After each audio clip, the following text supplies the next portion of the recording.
Okay, so this is something I wanted to start putting on our podcast. I know I'm stealing from a lot of people, but I don't care. The best stuff is the best stuff. We're going to try to do a draft, just the two of us, And so the topic I picked for today was your favorite 1990s NBA players. So we're each gonna pick five. All right, Clark. So we're gonna go 5-1. So what do you? This isn't necessarily in any order. No, I'm sorry. We'll do 1 to. No. We'll do 1 to 5. Yeah, you pick. We'll go back and forth. So you'll pick who's your number one, and then I'll. All right. One of the first ones that came to mind, when you think of 90s NBA, there's a lot of different things that you think of, not just in terms of basketball, but in terms of the culture at that time. And 90s NBA is almost synonymous with the video game NBA Jam, right? So when I started thinking about this one, I was like, who was a really good dunker in the NBA in the 90s? And I mean, the first name that came to mind was Sean Kemp. Okay. not a Hall of Famer, but I mean, dude, in terms of dunking, that guy was ridiculous. I mean, and especially he had Gary Payton feeding him the ball in these alley-oops and stuff. That dude was awesome. Okay. No joke. Those Sonics Clark. teams in the early to mid 90s were awesome. Those were so much fun to watch. No joke, Clark. I had Sean Kemp number one. There we go. See? Great minds think alike. I am so pissed off. You stole Sean Kemp from my number one. Son of a Was there anything bitch. else you were going to say about him? Son of a bitch. Yes. Sean Kemp was spectacular. Freakish athlete. I'm trying to think who would we compare him to now, and it's kind of Zion. He's kind of got kind of a Zion quality where he's just really big, super duper athletic. The dunks were just, go on YouTube, you can see them all. Well, kids, back in the day, it was the coolest. One of the coolest thing you did in the NBA was dunk on people. Right. I mean, now it's you step back, you hit a three, whatever, which is great. But it's just back then it wasn't threes weren't as big of a deal as they are now. So yeah, dunking on people was awesome. Yeah, so I really enjoyed it. Anytime he was in the slam dunk contest, you had to tune in to see what was going to happen. The guy was nuts. Yes, he had a bit of a disappointing career after being one of the best players on a finals team. The 96 Sonics went to the finals against the Bulls. He was fantastic. The Bulls had no answer for him. They couldn't guard him. And so the guy was spectacular. And, and I think I found this as seems to be a trend when I was doing this list, like picking a lot of guys who left stuff on the table. That seemed to be something that happened a lot because this is just favorite. So, all right. So you stole my number one. So number two on my list, I wrote down Reggie Miller. Okay. I just thought, I think, at this point, you look at Reggie Miller's whole career. Yes, he's a Hall of Famer. I think he's a little bit overrated, been a little bit propped up by a couple series against the Knicks. But if you're watching basketball, there was no more fun guy to watch than Reggie Miller because he was trying everything under the sun, like a little bit like Marcus Smart on defense, where he's grabbing, clutching, flopping. Yep. All of it, all together. I mean, just him shoving Michael Jordan out of the way to get threes off. It's like, get the fuck out of the way. I'm shooting this. He was an instigator, like always causing issues, always ruffling people's feathers. He got John Starks kicked out of a playoff game because he headbutted him. Like, just a son of a bitch. Like if he was on your team, you were thrilled to have him. Your team's playing against him. You're like, fuck this guy. Well, he literally made Michael Jordan lose his cool and like get into a fight with him at one point. I mean, it's like, how do you make Michael Jordan flip out on you? Like, what? And and basketball wise, he was awesome. Like, the guys that do all the running around screens, Reggie Miller kind of invented that. He was a great shooter. It's too bad he only averaged about 4 3-pointers a game because now he'd be shooting 10 a game and it'd be completely different. But yeah, he was fantastic. And the 94 and 95 series against the Knicks, they did a 30 for 30 on it. It was so awesome. So yeah, go back and watch that. Reggie Miller, badass. I loved watching him, even though his shooting motion was kind of weird. I was going to put him on there, but in the interest of us talking about more players, I'll leave him off. But here, let's there's a few different guys that okay, all right, I'll do another one. I mean, of course, the NBA in the '90s is also synonymous with SportsCenter. Okay, right. And here's how I'll introduce this player. He's not my Vetus. He's not your Vetus. He's our Vetus. Arvydas Sabonis. The Portland Trailblazers legend. The Eastern European pull by Clark. Wow. I was looking at it. I was like, man, there's not a lot of international players. And I was thinking about who were the Eastern European guys in the NBA was a new thing. You know, You had Tony Kukoc, you had Detlef Schrempf, and then you know, obviously Arvydas. Yeah. So I mean, it would have been cool if he'd been able to play in the NBA earlier in his career because he was later in his career and he was obviously kind of banged up and whatever. But yeah, no, it was kind of cool. You know. Eastern European dude. Yeah, he was like it's a little like people compared Jokic to him now. Right. You know, his passing ability was spectacular. The only problem with him was by the time he got to the NBA, he was a little bit too old. Right. So, you know, but yeah, if you ever look up the footage from him playing for the Yugoslavia national team, dude was a baller. Yep. You know, really back in the day when you had big dudes, they'd go down low and they'd post people up, and you know. Yeah, he had the whole complete game, post up game, passing, could do anything you wanted to do. It's too bad he was a little bit too old by the time he made it to the NBA. Yeah. All right, so this would be 3 on my list anyway. I put down Penny Hardaway. I thought like Penny Hardaway had the whole thing. Like he could score. He's a 6'7" point guard, which by the way, they didn't have point guards like that. Everybody wasn't 6'6" and up like they are in today's league. You know, you didn't have a 6'7" point guard like that. So he had Kobe Bryant athleticism, and I believe his passing was fantastic. I thought, you know, he in those years where he played with Shaq. No, he only had 4 or 5 years where he was really great, and then he had the knee injury, and then he was never really the same after that when he went to Phoenix. But yeah, he was spectacular, and I thought, man, he had a chance to be as good as anybody did. Like if you'd have said back then, you'd have said, all right, in 1998, if you'd have said, all right, who's going to be better, Kobe, Penny, or Vince Carter? Like my vote would have been for Penny. I thought he was. You know, going to be spectacular. Yeah, just injuries, and then it just didn't happen for him. But had a really nice career, and now he's a head coach at the University of Memphis. So, I just thought he was spectacular to watch. And you know, that's one of those guys a lot of people are going to forget about. Yeah. All right, number 3. I'll go with the finger wag, Dikembe Mutombo. Dikembe Mutombo. Yeah, because he just had he'd block your shot and then he'd give you the little finger wag, you know. Yep. Yeah, probably the highlight of his career was when they beat Seattle in the first round. That was back when the first round playoffs were a 5-game series. So, yeah. Yep. And Denver was the number 8 seed, and they somehow beat them, you know. So that, and obviously he was on the Sixers when they made the finals against the Lakers. So that was probably the highlight of his career. But, yeah, just kind of a unique, kind of memorable player, you know. Just when you think about the 90s, I kind of remember that. So, yeah, no, Mutombo was awesome. Defensive center, probably similar, like if you're going to relate him to today's game, similar to Rudy Gobert. I feel like, Mutombo was just a spectacular shot blocker. But yeah, he was great player, obviously Hall of Famer. It's too bad, like you just basically said, the 2 highlights of his career, you know, winning that first round series against Seattle and then being the addition to Philadelphia to get them into the finals in 2001.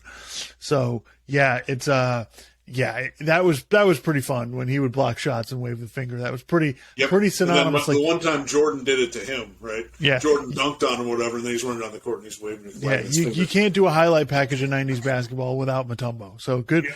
I like that pick there. For me, 4th on my list, and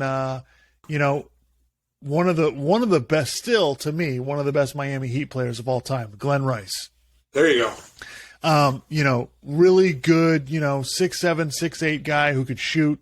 Won the championship at the University of Michigan when he was in college, And then, the Heat had really high draft picks for several years there. So the Heat grabbed him. One of the best shooters ever, 40% career 3-point percentage. Made some all-star teams, won the 3-point. I was watching on YouTube the other day. He beat Reggie Miller in the 3-point contest, I think in 95 or something like that. Yeah, and so he was really good. Yeah, played on the 2000 Lakers when they won the title. I don't think he ever really found the right place. I mean, the place he was probably his best when he was on that Charlotte team in the late 90s after the Heat moved on from him. But yeah, one of the guys I like watching, and I always think of him when I think of guys who would have been unbelievable in today's game. Like Glenn Rice would have been a stretch 4 in today's game. He would have been awesome. Right. So really enjoyed his career. One of the best long 2 shooters ever. Yeah. All right. So I got 2 left. Okay. I was gonna save this one for all right, I'll do number 4. Okay. Number 4. Number 5 is going to be really unique. But anyway, number 4, I got to put Hakeem Olajuwon on there. Just because watching all his post moves was just awesome. I mean, and he was a really good shooter, and all the fakes and the dream shake and all that stuff was just ridiculously awesome. And I mean, what he did, like, he wins the MVP, and then they win the championship, and then the next year they give it to David Robinson. And no offense to David Robinson, tremendous player, but Hakeem Olajuwon was just like, "Oh, you're the MVP?" No, and he just basically dominated him in the playoffs that one year. So yeah, he was just tremendous player, really really fun to watch, and really had a pretty tremendous career when you think about it, because he won those 2 titles, but he played. He was drafted, and then he played against the 86 Celtics in the finals that one year, because Houston made it all the way to the finals when he was like in his first or second year or something. Yeah, if you go back and watch some of the series where they played against the Lakers, and it's Olajuwon and Ralph Sampson playing against the Lakers, and they just kicked Kareem's ass. I mean, there was nothing Kareem could do with young Olajuwon. And then, later on, obviously, but, you've picked some international players. Look at you. You got Dikembe, you got Sabonis, and wow. He was really unique in that, obviously growing up in Africa, he played soccer. So he had really amazing footwork, for a guy that size to be that agile. It was kind of like he's kind of the precursor to like Kevin Garnett and, these big guys who can get out on the perimeter and guard people. And, Olajuwon was spectacular. You could make the argument, maybe might be the greatest center of all time. But he was tremendous. I was thinking, this actually should be number 4 because you stole number 1 on my list. But so another guy that I thought of that I really enjoyed, and another one that would be spectacular in today's game, Mark Price. Right. Played for the Cleveland Cavaliers for a while. Then he kind of got injured and ended up in Washington and wasn't really the same guy. Another guy kind of got derailed by injury, but one of the best shooters of all time. 40% from 3, 90% from the 3-point line. One of the few guys who's had a 50-40-90 season. And to have a 50% from the field, 40% from 3, and 90% from the free throw line back in the 90s, different deal. Like, not many guys did it. So pretty rare. And, one of those guys who, in today's game, could you imagine? Like, he's like a better version of like Seth Curry or, Dragic, one of these smaller guys who can score. Like, dude was a, great shooter. Won the 3-point contest twice. Like, I thought he was tremendous and would have been amazing even in today's game. All right. So who you got? Who's your last pick? All right, so we're really kind of going a little off the map here, and I'm kind of saying this because this guy ended up being a musician, and also I just posthumously, I guess this guy passed away in 2009. Wayman Tisdale. Okay, so this guy, and I'm starting to read because there's some stuff I didn't know about him because I always associated him with him playing on the Sacramento Kings. So he was a 3-time All-American at the University of Oklahoma. He when he was drafted, he ended up playing on the '84 U.S. Olympic team where they won the gold medal. You know, him and Jordan and some other guys that were coached by Bobby Knight. He gets drafted by Indiana. Has a pretty good career there. I'm looking at some of his. He averaged 15 points and 6 rebounds per game over his 12-year career. In the 89-90 season with Sacramento, he averaged 22.3 points and 7.5 rebounds a game. So, really good career. You know, he retired in '97 to focus on his musical career. He became a jazz bass player for several years, I guess, until he passed away in 2009. He recorded 8 different albums. He had a 2001 album that actually went to number 1 on the contemporary jazz chart. They retired his number at Oklahoma, but then his number was 23. They retired it, and then Blake Griffin asked if he could actually wear it, and Tisdale said, "Yeah, you can wear it." You know, while Blake Griffin was playing at the University of Oklahoma. So, and actually this is amazing. The Outstanding Freshman Award in the NCAA is named the Wayman Tisdale Award. Wow. Yeah. So, I mean, I remember him playing on the Kings, and I remember he was like a musician, and he was actually a jazz bass player. So I thought that was pretty interesting. So that guy had a pretty interesting life. I mean, playing in the NBA that long, and then, you know, just being a jazz musician. Which, by the way, playing bass in like a rock band is a lot different than playing bass in with jazz. I mean, jazz is much more complex. So, a lot of credit. Yeah, absolutely right. So going off the board there. So I'm going to, let's see, with my last pick. Ooh, man. This is tough. There's so many choices. I mean, you know, I'm sure that, anybody who, like NBA nerds are going to be like, why didn't you pick Allen Iverson? I wasn't the biggest Iverson fan. Let's see. You've got, oh man. All right. All right. This is who I'm going to go with. I'm going to go with Kevin Johnson. Played for the Phoenix Suns. Okay. When they took him, when they got Barkley, he went to the finals with them in '93. I think he's the most similar guy now to all of these point guards now, Derrick Rose and Russell Westbrook, and these super athletic guys who can just get by everybody. They can dunk on you, and they can shoot a little bit. And, I feel like I don't feel like Kevin Johnson got as much credit as he should have gotten. You go back and watch the highlights of him, and he was spectacular athletically. And, one of those guys I don't think people now would know as much about. Yeah. He also, I remembered hearing about this years ago. I just looked this up. He was the 55th mayor of Sacramento. Right. From 2008 to 2016. So he actually got elected and then got reelected. He was the first African-American to serve as mayor of Sacramento. Right. And they wanted to move the team, and he kind of helped them keep the team there. Huh. Like the Sacramento Kings were going to move again, and he was definitely instrumental in keeping them there. He was only 6'1", or he is only 6'1". Yeah. So he was not a really big guy. Small guy, but look up the YouTube clips. The guy's dunking on people left and right. Yeah. He was a spectacular athlete. Honorable mention. I thought Tim Hardaway was really good, especially when he was on Golden State and he did that, crossover between the legs. Yeah. Before dribble. he blew out both of his knees before he did that. Yeah. Right. Yeah. He still had a good career with Miami. I mean, I remember he went to Miami and he was still pretty good for them. Yep. I was thinking one other name I thought of was Scott Skiles.